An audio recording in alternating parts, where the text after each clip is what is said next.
Hola, muy buenas tardes. Soy la doctora García Jarzum y hoy les voy a hablar de los delitos contra la integridad sexual. Hay que tener en cuenta que en el año 1999 nuestro país realizó un cambio de paradigma en cuanto a los delitos que estaban contenidos en el título tercero del Código Penal. Este cambio de paradigma se hace porque los antes llamados delitos contra el honor pasan a ser los delitos contra la integridad sexual que ustedes conocen en la fecha. ¿Por qué hay este cambio de paradigma? Porque antes el título tercero tenía un bien jurídico protegido mucho más acotado que lo que se tiene ahora con los delitos contra la integridad sexual, ya que antes lo que se buscaba proteger era el honor de la víctima. Ahora es mucho más integral esta protección, ya que se busca proteger a la víctima en su libertad sexual, tanto física como psíquica, que es muy importante. Cuando se habla de integridad sexual, se habla de una doble faz, tanto positiva como negativa. Cuando hablamos de la faz positiva, hablamos de que la víctima va a disponer de su libertad sexual para realizar los actos, siempre y cuando no perjudiquen a terceros que les plazca. En cuanto a su faz negativa, la víctima tiene una libre disposición de su cuerpo y de negarse a realizar actos que no les sean cómodos.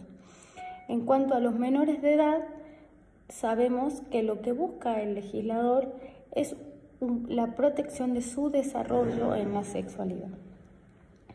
Esto quiere decir que el menor, a medida que va creciendo y va madurando sexualmente, se protege de que sea de acuerdo a la naturaleza y a lo que no le sea nocivo o no le provoque un menoscabo en su poder de elección.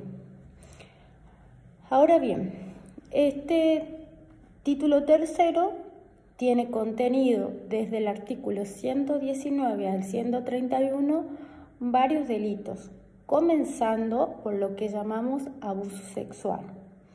El artículo 119 tiene varios párrafos y habla de lo que es el abuso sexual, tanto el artículo 119 como el 120, que los va a tratar con más profundidad el doctor Araníbal, pero yo les voy a dar más o menos una idea de lo que es abuso. El abuso es una agresión violenta que sufre la víctima a su libertad sexual. En cuanto si la víctima es un menor de edad, sufre ese menoscabo en su libertad sexual, pero también en su desarrollo personal. El abuso sexual tiene varios agravantes. Cuando hay un sometimiento gravemente ultrajante a la víctima, por el resultado, por la calidad del autor, si es un familiar, si es un ministro de culto, etc. Por el número de autores, si son 2 o más autores, por la edad de la víctima, si la víctima es menor de 13 años, el consentimiento va a ser no hay consentimiento, se tiene como que no hay un consentimiento de la víctima, y hay agravantes cuando también la víctima es menor de edad, cuando hubo acceso carnal, cuando hay un parentesco con la víctima, por enfermedad del autor también y por el medio empleado.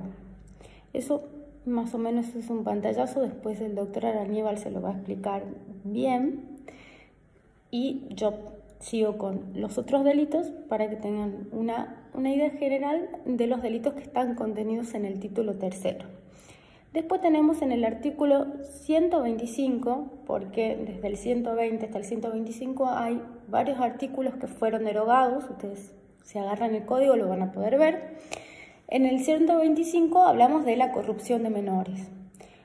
Lo que se busca en este artículo es que el menor de edad tenga un libre desarrollo en su naturaleza sexual. Entonces, lo que se va a penar es aquella persona que intenta pervertir y seducir a un menor de 18 años sin importar el consentimiento que preste el menor, ¿sí?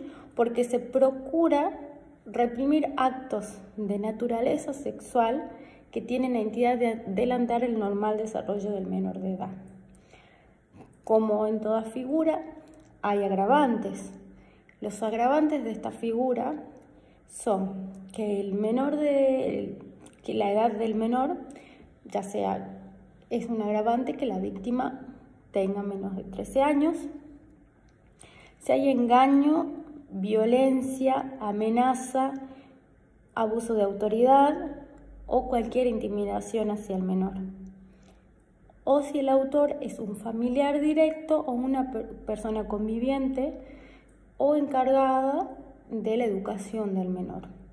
Esto es muy importante, ¿por qué? Porque lo que busca el legislador es que el menor se desarrolle con total naturalidad y que tenga una libre expresión de su sexualidad de acorde a la edad que va viviendo y que va conociendo y avanzando hasta llegar a su adultez. Y lo que infringe la corrupción de menores es ese libre desarrollo, porque la persona que comete el delito le suprime el libre desarrollo de la sexualidad del menor. Después, en el artículo 125 bis, tenemos la promoción o facilitación a la prostitución. ¿Qué quiere decir? O proxenetismo, como lo conocen en algunos textos.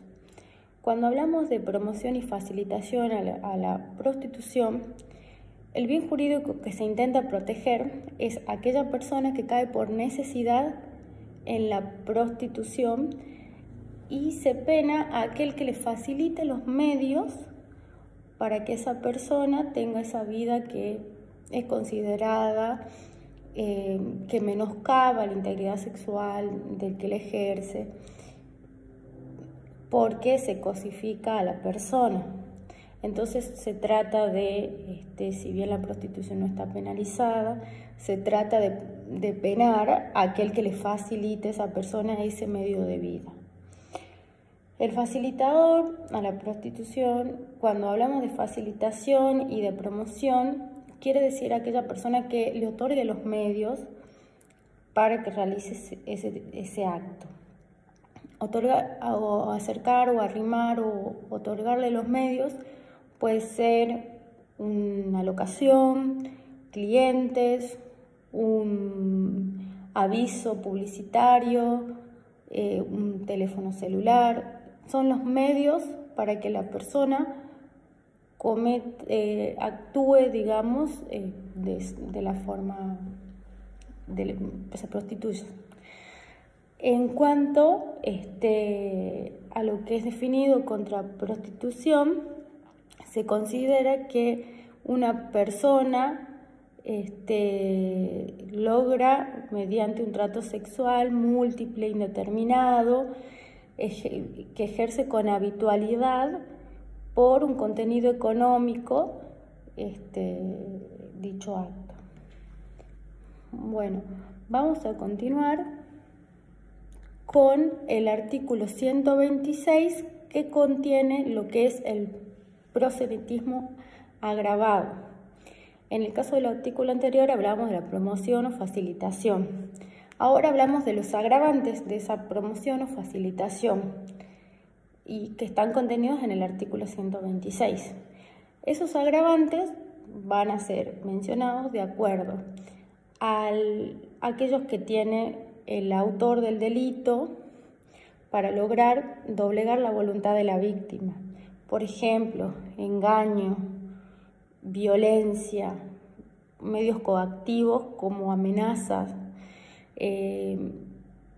Todo eso figura como un agravante, porque se trata de doblegar la voluntad de la víctima para ejercer el acto de la prostitución. Puede ser también, el otro agravante es la calidad que ostenta el autor, que puede ser ascendiente o ascendiente, funcionario público, ministro de culto, todo eso está contenido. Y por último, se va a configurar obviamente un agravante si la víctima es menor de edad. Después, en el artículo 127 tenemos lo que se denomina rufianería. Esto, bueno, hay que hacer una diferencia entre el proxeneta y el rufián. El proxeneta es aquel que facilita los medios para que la persona ejerza la prostitución. En cambio, que el rufián va a ser esa persona que explote a otra persona para que ejerza la prostitución a cambio de un rédito económico. Se entiende que el proxeneta es un facilitador y el rufián es un explotador. El rufián o la rufianería está contenida en el artículo 127 del Código Penal y lo que básicamente está penado es la explotación económica del ejercicio de una persona en la prostitución, que lo que se busca proteger en realidad también es el componente abusivo de que una persona obtenga provechos económicos de otra, cosificándola para que realice actos sexuales para ganar un rédito económico. Luego, vamos a seguir, en el artículo 128, que después lo va a dar con mayor profundidad también el doctor Gabriel González, que va a hablar de lo que es ciberdelitos y tiene mucha relación, porque el artículo 28 habla de la difusión de imágenes y espectáculos pornográficos en menores de edad. Es un artículo muy importante para la protección de los menores en lo que hace a su desarrollo y libertad sexual, porque acá se va a condenar a toda persona que facilite, produzca, comercialice, publique contenido de índole sexual en donde participe un menor de edad. El contenido puede ser actividades sexuales, puede ser representaciones de las partes genitales de los menores. Todas esas son conductas típicas de este delito. También lo que se va a penar, y es muy importante porque es muy novedoso también, es aquella persona que posea ese tipo de material, ya sea su computadora, su casa.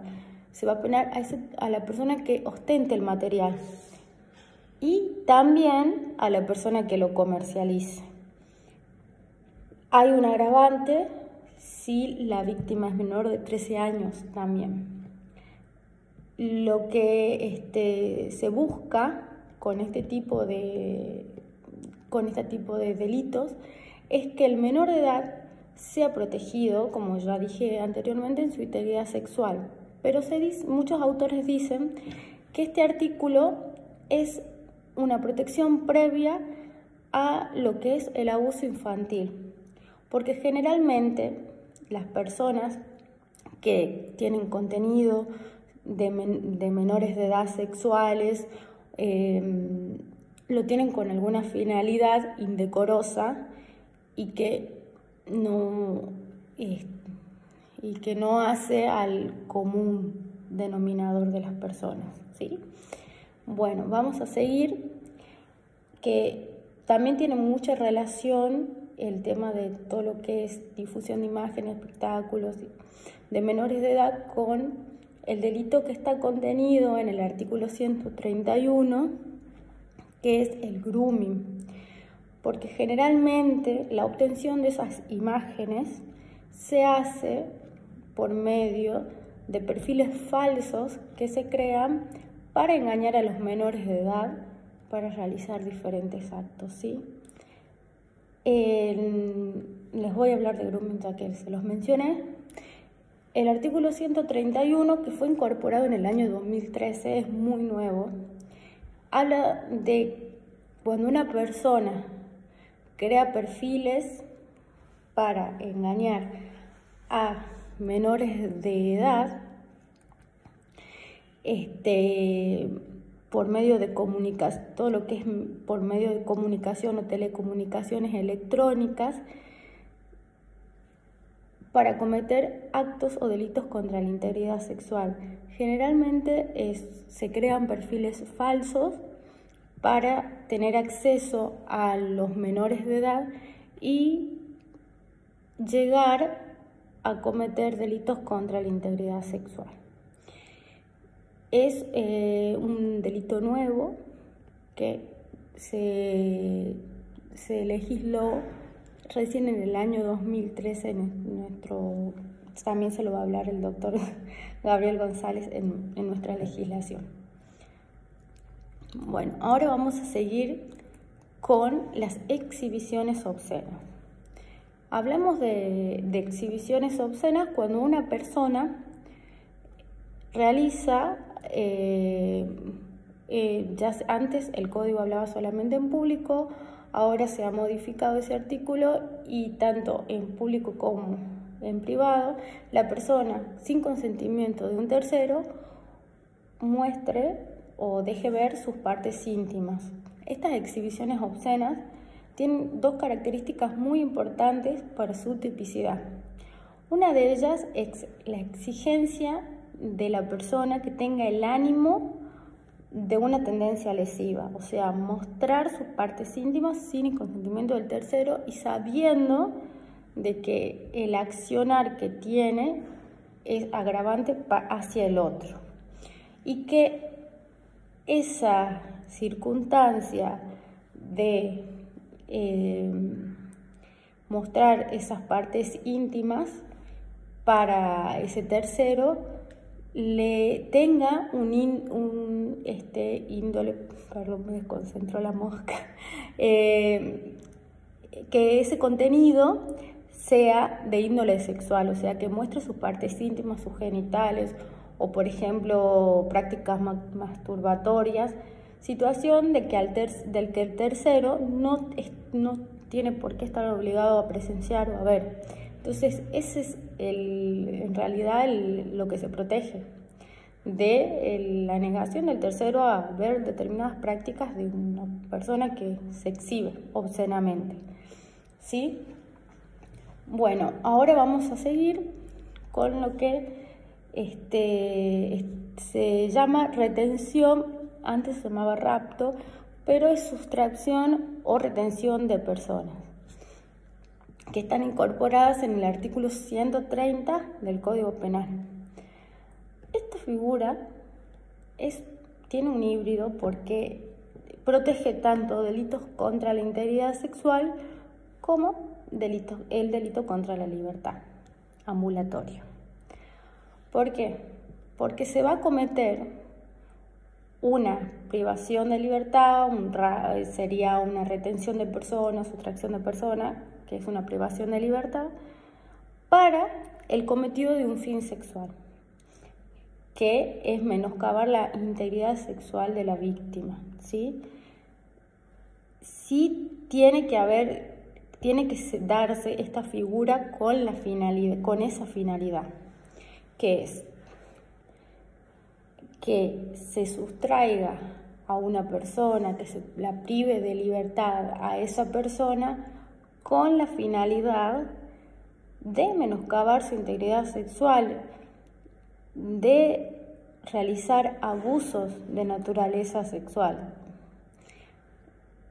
Entonces, esa es en realidad la finalidad, es el medio y el resultado. Bueno, chicos, se me va a extender mucho más la clase y nos habían dicho que seamos concisos, precisos. Espero haber sido precisa. Les preparé un PowerPoint para que les sirva a ustedes para estudiar. Después veo cómo se los paso. Agradecerle a Gaby Rodríguez que me convocó para este ciclo de clases virtuales para la agrupación Trejo. A Roxana y Romina también, un beso muy grande. y estoy a su disposición para cualquier consulta. Lamentablemente tuvimos que grabar estas clases porque había un problema con la conectividad de internet para transmitirlas en vivo, pero a cualquier consulta que necesiten en todo lo que es esta cuarentena, les voy a dejar mi mail a las chicas de la agrupación para que ustedes cualquier consulta me escriban, no hay ningún inconveniente. Les mando un beso grande a todos, espero que les haya gustado la clase, que les haya sido constructiva. Saludos.